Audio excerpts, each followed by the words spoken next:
आदमी बस एक खजाने का डिब्बा खोलता है। उसका चेहरा तुरंत डिब्बे के अंदर की लघु दुनिया आसमान में दिखाई देता है। इस पल डिब्बे के अंदर की रानी सोचती है कि वह आदमी कोई देवता है और श्रद्धा पूर्वक उससे प्रार्थना करती है कि वह बारिश करे ताकि उसके राज्य के लोग बच सकें। आदमी तुरंत एक स्प्रे बोतल निकालता है और छिड़काव करता है। दूसरी ओर उस छोटी दुनिया में एक सेनापति रानी को समझाने की कोशिश कर रहा है कि राज्य में 50 वर्षों से सूखा पड़ा है और हर जगह साफ आसमान है। ऐसे में अचानक बारिश कैसे हो सकती है? अगले ही पल आसमान से मूसलाधार बारिश होने लगती है।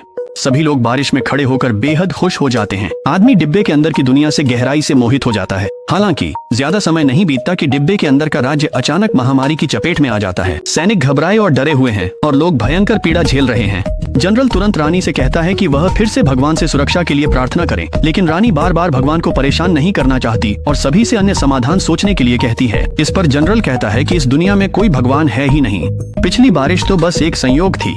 ये बातें सुनकर आदमी लापरवाही से एक लाइटर निकालता है और उसे जनरल की ओर तान देता है। अगले ही पल बॉक्स की दुनिया के अंदर जनरल पर तुरंत बिजली गिरती है। सैनिक डर के मारे यह दृश्य देखते हैं और आखिरकार भगवान के अस्तित्व पर विश्वास कर लेते हैं। सभी क्षमा मांगने के लिए घुटनों के बल बैठ जाते हैं। अब रानी के पास कोई विकल्प नहीं बचता और वह उस आदमी को महामारी के संकट के बारे में बताकर उससे मदद की भीख मांगती है। उसकी विनती सुनकर आदमी लापरवाही से एक गोली नीचे फेंक देता है। एक विशाल कैप्सूल तुरंत बॉक्स के अंदर प्रकट होता है और राज्य की नदी में गिर जाता है। रानी तुरंत लोगों को नदी का पानी पीने का आदेश देती है।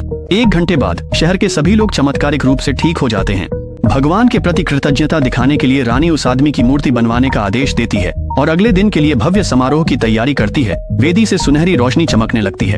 इसके बाद मूर्ति आदमी के ठीक सामने प्रकट होती है। आदमी मूर्ति उठाता है और उसे देर तक देखता रहता है। उसे एहसास होता है कि यह खोई हुई सूक्ष्म नक्काशी है, इसलिए वह तुरंत विशेषज्ञों से संपर्क करता है ताकि इसकी बिक्री के लिए मूल्यांकन कराया जा सके। जब विशेषज्ञ सूक्ष्म नक्काशी को देखता है तो तुरंत $300,000 की पेशकश करता है। आदमी बहुत उत्साहित हो जाता है।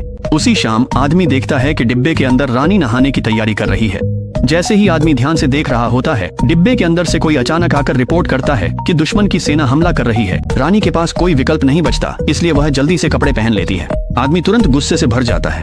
डिब्बे के अंदर शहर के बाहर दुश्मन की सेना को धमकियां देते हुए देखकर आदमी फिर से अपना लाइटर उठाता है और बिजली गिराकर उन्हें खत्म कर देता है। अगले ही पल डिब्बे के अंदर चिल्ला रहा आदमी बिजली गिरने से तुरंत गिर पड़ता है।